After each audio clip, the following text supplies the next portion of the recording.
رت کے اتر جائے تیرے دل میں میری بات۔ یوٹیوب پہ ویڈیو بنانے والے ہر یوٹیوبر کی خواہش یہی ہوتی ہے کہ کاش کوئی ایسی ویڈیو بن جائے جو جا کے نہ صرف دلوں پہ دستک دے بلکہ دروازے توڑ کے اندر گھس جائے، دیکھنے والوں کے دلوں پہ راج کرے اور بنانے والے کو مالا مال کر دے۔ لیکن دیکھنے والوں کے مزاج بھی کسی لاڈلے بچے کی طرح ہوتے ہیں،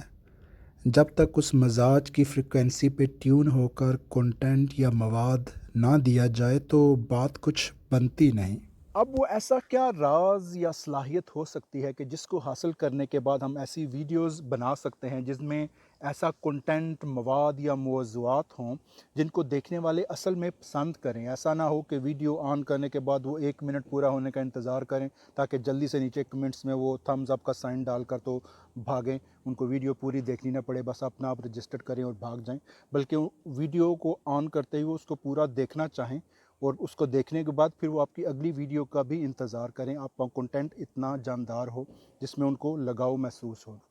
تو اس راز کو پانے کے لیے، اس صلاحیت کو حاصل کرنے کے لیے ہمیں انسانی فطرت یا نفسیات کو سمجھنے کی ضرورت ہے۔ انسان جو ہے وہ فطری طور پہ ایک لالچی مخلوق ہے۔ پیسہ حاصل کرنے کے لیے دن رات کام کرتا ہے، پیسے کی لالچ میں اپنے آپ کو کام میں انوالو رکھتا ہے، پھر پیسے کو بچانے کے لیے، پیسے کو بچانے کی لالچ میں مختلف دھندوں طریقوں میں پڑا رہتا ہے کہ میرا پیسہ جو ہے وہ بچ جائے یہاں سے۔ اور پھر جو دوسری لالچ کی قسم ہے، ان معاملات میں اپنے آپ کو انوالو کرنے کی کوشش کرتا ہے جہاں اس کو جذباتی تسکین حاصل ہو سکے۔ اب یہ جو لالچ کی دوسری قسم ہے، جذباتی تسکین دینے کی لوگوں کو، اس کو ہم یوز کر سکتے ہیں، اسپیشلی جو یوٹیوبرز ہیں، اپنے ویڈیو کنٹینٹس میں ایسا کنٹینٹ بنائیں جس میں آپ کے دیکھنے والے جذباتی طور پر اٹیچ ہو جائیں، یا آپ کا کنٹینٹ ان کو جذباتی طور پر گرپ کر لے، اس کنٹینٹ میں وہ اپنا آپ محسوس کریں، کوئی ان کی یاد تازہ ہو جائے، تاکہ آپ کا ویڈیو کو وہ پورے کا پورا دیکھیں اور پھر آپ کی اگلی ویڈیو کا بھی انتظار کریں کہ اس کی ویڈیو دیکھ کے تو بہت اچھے دن یاد آ جاتے ہیں، یا بہت اچھی باتیں یاد آ جاتی ہیں، یا بہت کچھ اچھا سیکھنے کو ملتا ہے۔ اس بات کو اگر میں مثال دے کر جو ہے وہ واضح کرنے کی کوشش کروں تو ہم سب نے یا آپ نے بھی اس ڈرامے کا نام تو سنا ہی ہوگا یا دیکھا ہوگا کہ ساس بھی کبھی بہو تھی۔ اس ڈرامے کی سینکڑوں اقساط جو ہیں وہ ٹی وی پر چلتی رہیں، سال ہر سال وہ چلتا رہا اور دیکھنے والے اس کو پسند کرتے رہے، کیونکہ کہیں نہ کہیں اس نے لوگوں کو جذباتی طور پر اپنے اندر انوالو کر لیا تھا۔ جو ساس تھی، اس ساس کا جو کریکٹر تھا اس میں اپنے آپ کو دیکھتی تھی، بہو جو تھی وہ اپنے آپ کو دیکھتی تھی، اس کا جو شوہر تھا اس کے شوہر میں اپنے شوہر کو دیکھتی تھی، اور ان کے جو گھریلو معاملات تھے ان سے وہ اپنے گھریلو معاملات کی گتھیاں سلجھانے کی کوشش کرتی تھی۔ تو کہیں نہ کہیں دیکھنے والوں کو وہ ڈرامہ ان کی جذباتی تسکین جو ہے وہ مہیا کر رہا تھا۔ اب آپ کا کنٹینٹ بھی ایسا ہونا چاہیے کہ وہ ان کی زندگیوں کے ساتھ ریلیٹ کر سکے، وہ اس کو اپنی زندگی کو ایک حصہ محسوس کر سکیں۔ ایسا نہ ہو کہ کوئی عجیب یوٹوپین قسم کا آپ کنٹینٹ لے کے آ جائیں جس کو وہ دیکھیں گے یار یہ کیا ہو رہا ہے، یا ان سے وہ اس کا کوئی تعلق ہی نہ بن سکے۔ اب اس بات کو بھی میں اگر مثال دے کے واضح کرنا چاہوں کہ آپ اپنے ویڈیو کنٹینٹ میں کیسے ایسی جان پیدا کر سکتے ہیں کہ دیکھنے والے ویورز جو ہیں جذباتی طور پہ اس کے ساتھ ایک لگاؤ، ایک ایک ایموشنل اٹیچمنٹ محسوس کریں، اور اس کو اپنی زندگی کا حصہ سمجھتے ہوئے اس کو بار بار دیکھنا چاہیں اور آپ کے آنے والے کنٹینٹ کا بھی انتظار کریں۔ مثال کے طور پر پچھلے دنوں ایک بڑی افسوسناک خبر سننے کو ملی۔ پاکستانی میڈیا انڈسٹری کی ایک بہت بڑی سیلیبریٹی،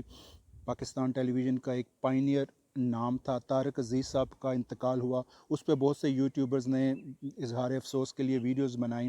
اس میں ویڈیوز موسٹلی جو دیکھ رہا تھا، بس لوگ یہ بات کر رہے تھے کہ طارق عزیز صاحب کا انتقال ہو گیا، بہت افسوس ہوا۔ طارق عزیز صاحب اتنے اچھے تھے کہ اب میں آپ کو کیا بتاؤں کتنے اچھے تھے، بس اللہ تعالیٰ ان کو جنت نصیب کرے، دیٹس اٹ۔ اب یہ دیکھیے کہ ٹھیک ہے، طارق عزیز صاحب اچھے تھے، سب کو پتہ ہے طارق عزیز صاحب بہت اچھے تھے، اللہ تعالیٰ ان کو جنت نصیب کرے، بہت اچھے تھے وہ۔ ہم نے کب کہا کہ ان کے پیچھے پولیس لگی ہوئی تھی؟ لیکن اب یہ کہ اتنی بات کرنے کے لیے آپ ویڈیو تو نہیں بناتے نا، اس میں اگر آپ ویڈیو بنا رہے ہیں تو اس میں اپنے کوئی تخلیقی عنصر بھی تو شامل کیجیے گا آپ۔ تو اس پہ میری بھی ویڈیو ہے، ایک کوشش کی میں نے، تو اس کے میں چھوٹے چھوٹے کلپسز آپ کو اس میں ڈالنے کی دکھاتا ہوں آپ کو بھی، کہ کیسے ایک جو اظہار افسوس کی ویڈیو ہے اس کو بھی آپ مؤثر بنا سکتے ہیں، زیادہ افیکٹو بنا سکتے ہیں کہ دیکھنے والے جو ہیں صرف وہ آپ کو وہ ایک لائن نہ سننے کو ملے کہ طارق عزیز صاحب کا انتقال ہو گیا، وہ بہت اچھے تھے، اللہ تعالیٰ ان کو جنت نصیب کرے، ان کو فردر بھی کچھ دیکھنے کو ملے تاکہ وہ آپ کی پوری ویڈیو دیکھیں اور طارق عزیز صاحب کا جو رحلت ہے، ان کا جو لاس ہے، نقصان ہے ان کے جانے سے، اس کو وہ محسوس کر سکیں۔ یہ چھوٹے چھوٹے کچھ کلپسز دیکھیے جو میں نے طارق عزیز صاحب کے انتقال پہ ویڈیو بنائی، پھر اس پہ مزید بات کرتے ہیں۔ ابتدا ہے رب جلیل کے بابرکت نام سے، جو دلوں کے بید خوب جانتا ہے، دیکھتی آنکھوں سنتے کانوں آپ کو طارق عزیز کا سلام پہنچے۔ پچھلے دنوں ان دو لائنوں کا کافی چرچا رہا، طارق عزیز اور عہد طارق عزیز ہم سے رخصت ہو گیا۔ طارق عزیز کے جانے پر جب میں نے ہر طبقہ عمر کو، چاہے وہ جوان ہوں، ادھیڑ عمر ہوں یا بڑھاپے کی دہلیز پر ہوں، بشمول میرے، جب میں نے سب کو دکھی دیکھا اور نہ صرف دکھی بلکہ جذباتی طور پر اداس ہوتے ہوئے دیکھا، تو میں یہ سوچنے پر مجبور ہو گیا کہ طارق عزیز یا نیلام گھر کے ساتھ ایسا کیا لگاؤ ہو سکتا ہے ہمارا، بلکہ طارق عزیز کی شخصیت اور ان کے نام اور نیلام گھر کے نام کے ساتھ 80s اور 90s کا وہ پورا دور ذہن میں تازہ ہو جاتا ہے، جب اس دور کی فضا میں ایک عجیب قسم کا ٹھہراؤ، سکون اور ایک پراسرار سی خوشی پوشیدہ تھی۔ اس دور میں شاید پاکستان کے ہر گھر کی شام کی روٹین ایک جیسی ہی ہوتی تھی کہ 8 سے 9 پی ٹی وی کے ڈرامے کا انتظار ہوتا تھا، ایک قسط دیکھنے کے بعد پورا ہفتہ اگلی قسط کا انتظار رہتا، اور سردیوں کی شاموں میں گرم گرم مونگ پھلی کے ساتھ بستر میں بیٹھ کر پورا گھر پی ٹی وی کے ڈرامے، جانگلوس، سونا چاندی، آنچ، ان کہی ایسے ڈراموں سے محظوظ ہوتے تھے، اور اس دور کا کلچر اور ادبی فضا ذرا جی دیکھا آپ نے، اب اس میں طارق عزیز صاحب کے انتقال کے ساتھ 90s اور 80s کا زمانہ جب طارق عزیز صاحب کا عروج تھا، اس کا بھی ذکر کیا گیا، اس دور کی ایک عکاسی ایک لفظوں میں بیان کرنے کی کوشش کی میں نے، پی ٹی وی کا ذکر ہوا۔ اب جتنے جو افراد ہیں وہ اس 80 یا 90 میں جب طارق عزیز صاحب کا عروج تھا، اس میں ان کا بچپن تھا، ان کو اپنا بچپن یاد آیا ہوگا یہ ویڈیو دیکھ کے، جو اس وقت جوان تھے ان کو اپنی جوانی کی کہانیاں یاد آئی ہوں گی، جو ابھی بڑھاپے میں ہیں ان کو اپنی مڈل ایج یا ادھیڑ عمر کے قصے یاد آئے ہوں گے، تو کسی نہ کسی طریقے سے وہ اس ویڈیو کے ساتھ ریلیٹ کیے ہوں گے، اس ویڈیو کو انہوں نے دیکھا ہوگا، اور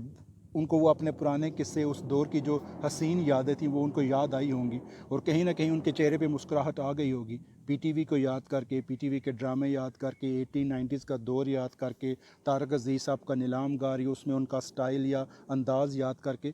ان کو وہ پورا زمانہ ایک فلیش بیک میں گئے ہوں گے وہ۔ تو اب جب بھی آپ کوئی ویڈیو بنائیں، کوئی کنٹینٹ یا موضوع چوز کریں، اس کو بات تو ایک ہی ہوتی ہے، لفظ ایک ہی ہوتا ہے، موضوع ایک ہی ہوتا ہے، شخصیت ایک ہی ہوتی ہے، اس کے گرد آپ پوری سٹوری کیسے بنتے ہیں وہی اصل تکنیک ہے، وہی اصل راز ہے۔ تو اس پوری سٹوری کو آپ اس خوبصورت انداز میں بنیے اور یہ سوچ کے اس پہ ورک آؤٹ کیجئے کہ دیکھنے والے بھی اس کے ساتھ اپنے آپ کو اٹیچ کر سکیں۔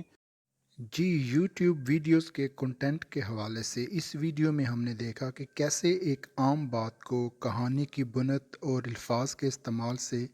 اس قدر مؤثر بنایا جا سکتا ہے کہ آپ کے دیکھنے والے اس کے ساتھ ایک جذباتی لگاؤ محسوس کریں اور اس کو بار بار دیکھنا چاہیں۔ اب اسی سیریز کی اگلی ویڈیو میں ہم دیکھیں گے کہ ویڈیو کنٹینٹ ڈھونڈا کیسے جائے،